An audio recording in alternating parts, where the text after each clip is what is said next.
कौन सा सब्जेक्ट का कम्बिनेशन सबसे ज़्यादा बेस्ट रहेगा। तो जो कंपलसरी हैं उनमें तो हमारे पास फिक्स्ड हैं कि एसे राइटिंग, इंग्लिश कॉम्प्रिहेंशन का जो सब्जेक्ट है, करंट अफेयर है, उसके अलावा पाकिस्तान अफेयर है। ये लिखने का मकसद सिर्फ ये है कि वो ऑप्शनल सब्जेक्ट जो कि इससे रेलिवेंट होंगे उसके बारे में हम डिस्कशन करेंगे। और इसके अलावा इसके अंदर आ जाएगा इस्लामियात और फिर जनरल साइंस एंड एबिलिटी।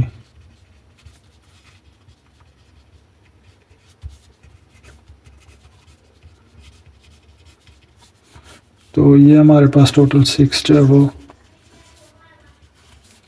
ये वो सब्जेक्ट हैं जो कि हमने रखने हैं, हमारे पास कंपलसरी सब्जेक्ट हैं। अब हमारे पास जो ऑप्शनल के लिए है आइडिया जो हमें हेल्प दे सकते हैं, उसके अंदर जो करंट अफेयर और पाक अफेयर से जो रेलिवेंट है वो है इंटरनेशनल रिलेशंस। अगर आपका बैकग्राउंड पॉलिटिकल साइंस का है तो फिर आप जो है वो पॉलिटिकल साइंस के लिए जा सकते हैं, वरना इन दोनों से relevant international relation is best. तो अब जो इससे रेलिवेंट है वो इंटरनेशनल लॉ है, जो कि इसके अंदर हमें बहुत ज़्यादा हेल्प कर सकते हैं। सो 200 मार्क्स का ये हो गया और 100 मार्क्स का ये है। सो अब तक हमारे 300 मार्क्स जो है वो कवर हो चुके हैं। अब इसके अलावा जो है हमारे पास अगर देखें तो इंटरनेशनल रिलेशंस, इसके अंदर हम फॉरेन पॉलिसीज़ वगैरह के बारे में पढ़ेंगे। पाकिस्तान के अफेयर्स, इसके अंदर भी हम यूनाइटेड स्टेट्स के बारे में और करंट अफेयर में भी पढ़ेंगे, और इसी से रेलिवेंट हमारे पास ऐसे भी आ सकता है। तो इसके लिए बेस्ट जो है ना वो हिस्ट्री ऑफ यूएसए जो है वो सही रहेगी। और ये बहुत ही सिंपल और छोटा सब्जेक्ट है as compare to history of Pakistan and India. अच्छा, अब हमारे पास हो गए हैं 400 मार्क्स। अब हमारे पास 200 जो है वो और रह गए हैं। सो इसके अंदर अब इतने इस तरह के जो सब्जेक्ट हैं, अब आप देख सकते हैं कि सारे के सारे जो है ना कॉम्प्लेक्स और बहुत ज़्यादा डिटेल स्टडीज़ जिनके अंदर चाहिए वो वाले सब्जेक्ट हैं।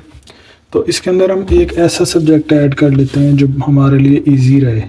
अगर तो साइकोलॉजी का बैकग्राउंड है तो फिर तो साइकोलॉजी बेस्ट है, सोशियोलॉजी बेस्ट है, एंथ्रोपोलॉजी बेस्ट है। अगर कोई इस तरह का बैकग्राउंड नहीं है तो सबसे बेस्ट जो है वो पंजाबी है। अगर आपकी लैंग्वेज भी ये नहीं भी है तो फिर भी आप इसको सिलेक्ट कर सकते हैं। इसके अंदर मार्क्स जो है वो अच्छे खासे आ सकते हैं, उर्दू से रेलिवेंट है काफ़ी ज़्यादा। तो अब जो इन सब को अगर मिला लें तो अब हमारे पास हो जाते हैं टोटल 500 नंबर। अब एक सब्जेक्ट जो है ना वो बहुत ही छोटा है अगर बाकियों से कंपेयर करें, तो वो है जेंडर स्टडीज़। बाकी टाउन प्लानिंग वगैरह भी रखा जा सकता है, लेकिन जेंडर स्टडीज़ का ये है कि इससे रेलिवेंट ऐसे आ सकता है। और इसके अलावा हिस्ट्री ऑफ यूएसए के अंदर भी फेमिनिज़म की मूवमेंट्स के बारे में पढ़ेंगे और वही जेंडर स्टडी के अंदर है।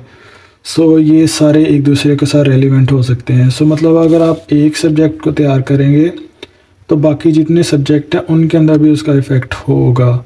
सो कुछ इस तरह के सब्जेक्ट हैं जो अगर आप सेलेक्ट करेंगे तो वो बाकियों से रेलिवेंट नहीं होंगे।